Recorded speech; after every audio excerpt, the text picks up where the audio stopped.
এসে গেছি আবার তোমাদের কাছে নতুন একটা ব্লগের সাথে, নতুন একটা দিনের সাথে। Good morning, welcome back to our channel. আশা করবো তোমরা প্রত্যেকে ভালো আছো, আমিও ভালো আছি। আলাদাই এনার্জি থাকে শুক্রবার আমার, সেটা হয়তো আমার ভয়েস শুনেও বুঝতে পারছো। কারণ ভাবি এই দিনটা কেটে গেলেই প্রমির আবারও দুদিন ছুটি, আর আমাকে একা থাকতে হবে না। তো চলো দেখাই যাক আজকে সারাটা দিন আমি কিভাবে কাটালাম, অবশ্যই তোমাদের সাথে শেয়ার করব। তো চলো শুরু করা যাক। প্রথমেই আমি সকালবেলা আজকে উঠেছি 7:40 নাগাদ। ঘুম থেকে উঠতে একটু বড্ডই দেরি হচ্ছে, আর একটু আগে উঠতে পারলে ভালো হয়, তবে না উঠতেই পারছি না কিছুতেই। আর আমার ব্লগ এডিট করা ছিল না, সবটাই সকালবেলা করলাম আমি। তো সব কিছু করে এই 8:30টার দিক থেকে আমি রান্নাঘরে এসেছিলাম, বাসন টাসন মাজলাম। তার আগে আমি ফ্রেশ হয়ে গেছিলাম, ব্লগ এডিট করতে বসেছিলাম। তো তারপরে ওই ব্লগটাকে রেডি করে নিয়ে পুরো তারপরে আমি ফ্রেশ হয়ে নিয়ে এসেছিলাম রান্নাঘরে। বাসন টাসন মেজে সমস্তটা পরিষ্কার, বাসন গুছিয়েও ফেলেছি কিছুটা, যেগুলো উল্টানো ছিল আর কি। আর সকালবেলা দেখালে আমি তোমাদেরকে যে 8:45 বাজে ডিম সেদ্ধগুলো আমি বসালাম। আর এখানে করব সজনে ডাঁটা চচ্চড়ি, কুমড়ো, পটল, বেগুন, আলু, গোল আলু, রাঙা আলু এসব নিয়েছি, শিম টিম, সজনে ডাঁটা চচ্চড়ি বানাবো, তাই জন্য এখন কাটবো, একে একে কেটে নেব সবটাই। যা যা সবজি তোমরা দেখলে, সবজি কাটতে আমার বসে বসে বেশ ভালোই লাগে, তবে তাড়া থাকলে তখন মনে হয় যে ইস কেন যে কেটে রাখিনি। তবে খুব একটা তাড়া আমি নেইনি, কারণ ডাল আমার কালকেই করা হয়েছে, তোমরা দেখেইছো। তো ডালটা না একটু বেশি পরিমাণেই হয়েছে মনে হচ্ছে। আর আজকে রাতের জন্য আমি ডিমটা করেইছি দেখতে পেলে। তো ওই 4টে ডিম নিয়েছি, তো রাত্রিবেলা করব। আমি ভেবেছিলাম রুটি বা পরোটার সাথে খাবো, তো প্রমি বললো না না ভাতের সাথেই খাবো রাত্রিবেলা। দেখি ও ভাত খেলো, আমি ভেবেছি একটু পরোটার সাথেই খাবো, কারণ ডিমটা একটু কষা করেই বানাবো ঠিক করেছি, একটু ঝাল করে। তো চলো আগে সজনে ডাঁটাটা তো হোক, তারপর ডিম। তো ডাল তো রয়েইছে, আজকে হবে সজনে ডাঁটা চচ্চড়ি সমস্ত সবজি দিয়ে, আর ডিমের কারি, আর তো ডাল রয়েছে, ব্যাস তাহলেই হয়ে যাবে। ডালটা দুদিনের জন্য বানিয়েছি, তুলনামূলক একটু বেশি লাগছিলো। বেশি নয়, আসলে ব্যাপারটা হচ্ছে কালকে না আমি ডাল খাইনি। ডাল না আমি একদমই ভালোবাসি না, মানে আমার শুকনো খেতে একটু বেশি ভালো লাগে। ডাল মানে না পাততে নয়, না খেলেই নয়, এরকম একটা ব্যাপার। ডিমটা আজকে ঝাল করতে একটু বেশি ঝাল দিয়ে ফেলেছিলাম, তাই জন্য আমি ডাল দিয়ে মেখেও খেয়েছি আর কি। প্রমির খুব ঠিক হয়েছে, প্রমি বলছে যে আমার দারুণ লেগেছে, তুমি দারুণ রান্না করছো। ওকে একটু ডিম কষিয়ে না দিলে ও ডিমের ঝোল একেবারেই খেতে চায় না, ঝোল তো নয় কারি আর কি। তো আমি এখানে প্রথমে কালো জিরে ফোড়ন দেবো, আর এদিকে রান্নাটা বসিয়ে দিয়ে আমি ঘর মোছা দেবো। তোমরা তো জানোই প্রত্যেকদিন আমি ওভাবেই কাজ করি, আগের ব্লগেই আমি তোমাদেরকে বলেছি। কারণ আমার মনে হয় বসে থাকলে মানে সময়টা নষ্টই হবে, বেকার আমাকে সেই সময়টা আবার দিতে হবে। আর তার মধ্যে হচ্ছে আজকে একটু দেরিও হয়ে গেছে, দেখবে এইসব চচ্চড়ি রান্না করতে বেশ টাইম লাগে। আর সেদিনকে তো 6 জোড়া জুতো ধুয়েছিলাম দেখেছো, আরও 6-7 জোড়া মতো রয়েছে। তো আজকে আরও 6 জোড়া 7 জোড়া মতো যা আছে ধুয়ে দেওয়ার ইচ্ছে আছে। তো দুজন মানুষের এত জুতো, তার উপর তো বাইরে থাকেই আবার কিছু জুতো, ওগুলো একটু ওই এদিক ওদিক করে ঠরে যাওয়ার জন্য ওগুলো বাইরেই থাকে, সবসময় ভেতরে ঢুকিয়ে দিলে তো আর হয় না।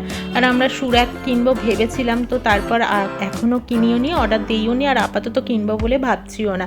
কিছু জিনিস আছে যেগুলো ইমিডিয়েট দরকার ছিল, তো সেগুলো তো হয়েইছে। আরও কিছু যা দরকার আছে না আছে সেগুলো সেই বুঝে আমরা কিনবো আর কি পরপর। যেগুলো বেশি দরকার সেগুলো আগে, যেগুলো কম দরকার সেগুলো পরে। আপাতত সুরাকটা না হলেও চলবে, আপাতত জায়গা আছে ওখানেই আপাতত ঢুকিয়ে রাখা যাবে। তো এই করতে আমার সজনে ডাঁটা চচ্চড়িটা আমি বসিয়েও দিলাম, কালো জিরে ফোড়ন দিয়ে সমস্ত সবজিগুলোকে দিয়ে।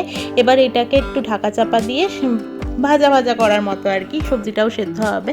তো এই ফাঁকে আমি ঘরটা পুরো ঝাড় দিয়ে নিয়েছি, আর ঘর ঝাড় দিতে না পুরো হাত ব্যথা হয়ে যায়, মানে পুরো ধরে ঝাড় দিতে লাগে। আর কি বলবো, সারা ঘরে শুধু চুল আর চুল, মাথায় কম থাকে, মানে মেঝেতে ঘরে এইসব জায়গাতেই বেশি থাকে আর কি।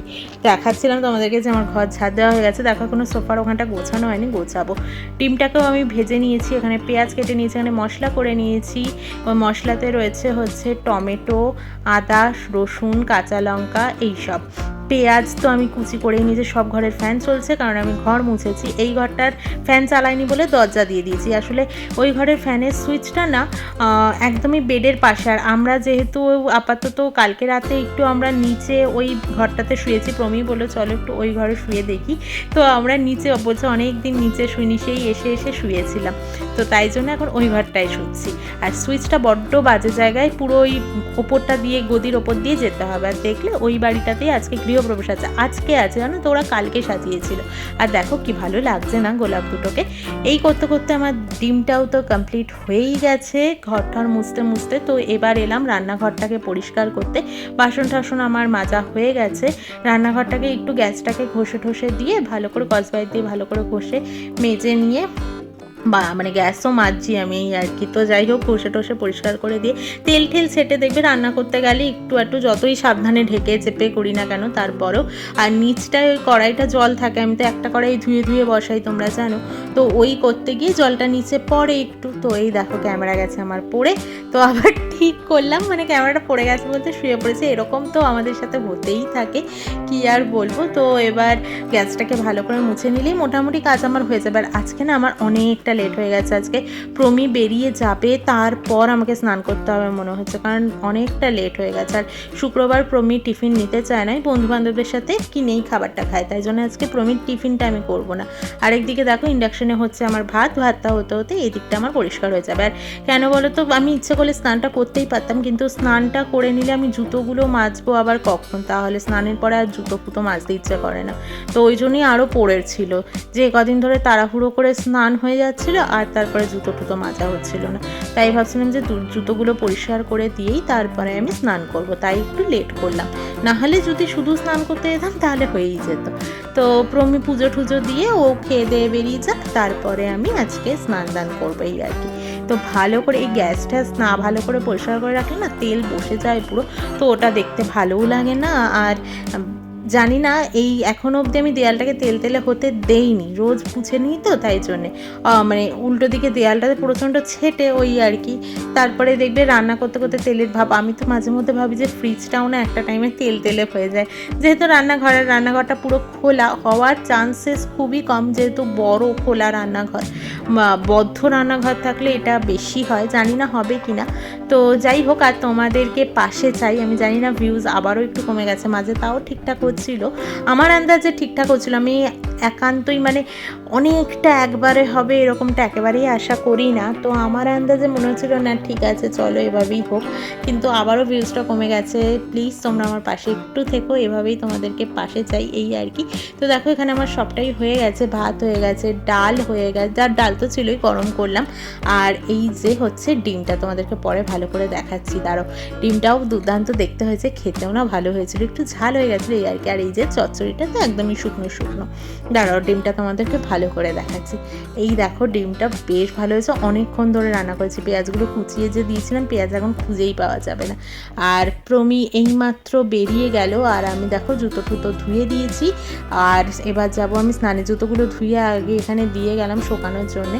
আর বারান্দায় এলে গোলাপ ফুল দুটোকে এত ভালো লাগছে। আর জানো তো ওই বারান্দা দুটোকে আমি কালকে সাজাতে দেখে ভাবছিলাম যে বোধহয় কালকে পুজো, জানি না এখানের কি নিয়ম। তো আর আকাশটাকে এত ভালো লাগছে না, পুরো শরতের আকাশ লাগছে। সত্যিই পুজো কাছেই এলো না, পুজোর জন্য একটু মনটা তো অবশ্যই খারাপ লাগছে, কিন্তু কি আর করা যাবে বলো, মন খারাপ লাগলেই তো সব কিছু আর হাতের কাছে পাওয়া যাবে না। এখন আমরা বড়ও হয়েছি, তাই জন্যে সবটাই মানিয়ে গুছিয়ে নিতে হবে। 12:15 বাজে, এই জাস্ট প্রমি বেরোলো। তো চলো ব্লগটা আজকে এখানেই শেষ করছি, কালকে আবারও আসবো একটা নতুন ব্লগের সাথে। আশা করি তোমাদেরকে পাশে পাবো। নতুন বন্ধু হয়ে থাকলে সাবস্ক্রাইব করে পাশে থেকো।